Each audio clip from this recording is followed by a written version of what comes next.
Hi there! Emily Midget here with you today, sharing my latest installment of the Exploring with Emily series.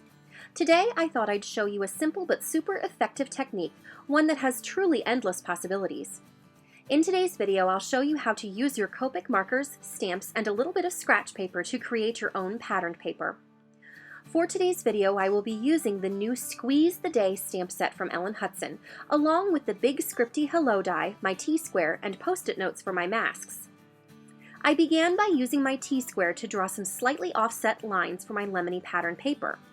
After drawing my lines, I added some large post-it notes to either side of the center strip to create my masks. I then used my Misty and Hero Arts Intense Black ink to stamp a lemony pattern on the center strip, allowing several of the stamped images to spill over the sides to create a more random and seamless look. To create custom patterned paper, I first stamp in the largest images, then go back in and fill in the gaps with the smaller stamps. Once my pattern had been stamped, I pulled back the mask on either side of the pattern strip. Allowing the stamped images to spill over the sides on the mask creates the illusion that the pattern continues on beyond the lines on either side.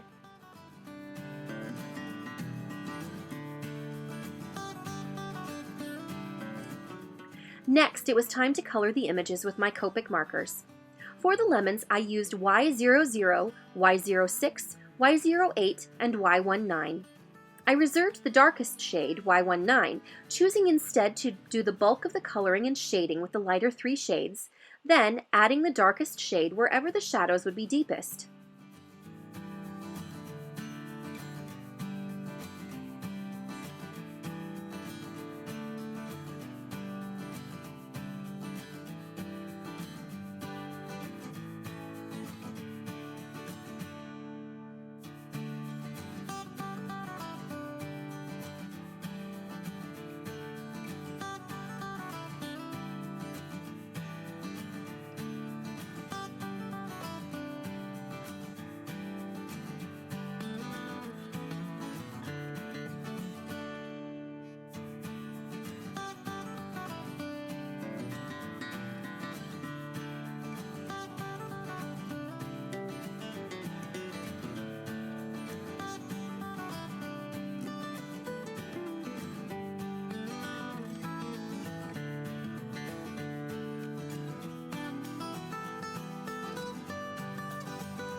For the juicy interior of the fruit, I used the lightest 2 shades of my lemony Copic grouping, finishing the coloring off with a colorless blender.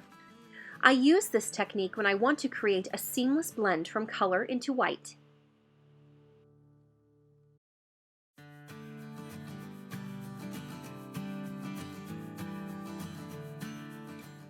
For the greenery, I used G14, G17, and G28. When coloring leaves, I try to concentrate on contrast between the highest curved area and the lower curved spot directly next to it. The contrast creates the shape and dimension of the leaf.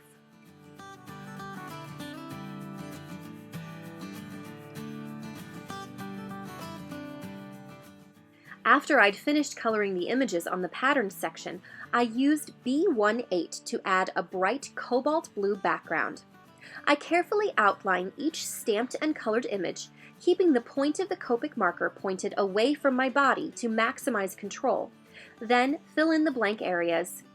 The key to creating a smooth, color-saturated background is to try to keep your marker strokes the same direction, while also working the color until the lines have smoothed into each other.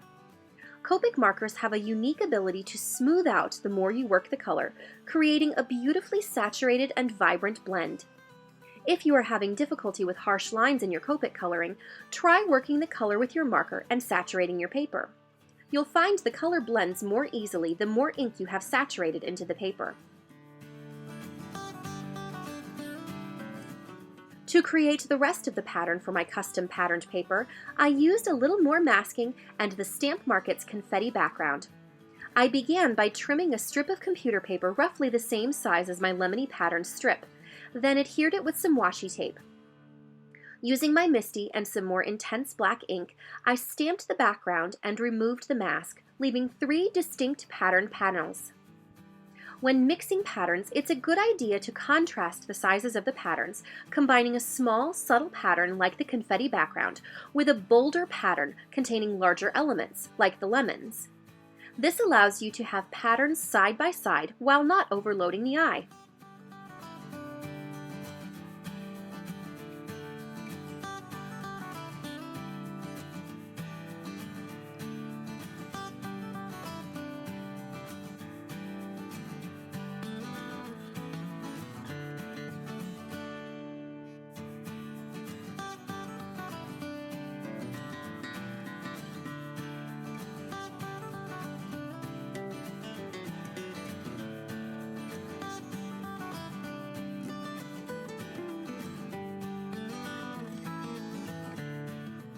For the greeting, I used the big scripty hello die set from the Essentials by Ellen line and one of the sentiments from the new Squeeze the Day stamp set. I die cut the hello outline die from some heavyweight vellum, then cut the thinner sentiment die from some bright blue foil. The vellum outline helps to create some contrast from the busy background, softening the pattern beneath and allowing the sentiment to stand out. I adhered both the sentiment die cut and the sentiment strip using foam tape, then added some bright yellow jewels for a bit of sparkle.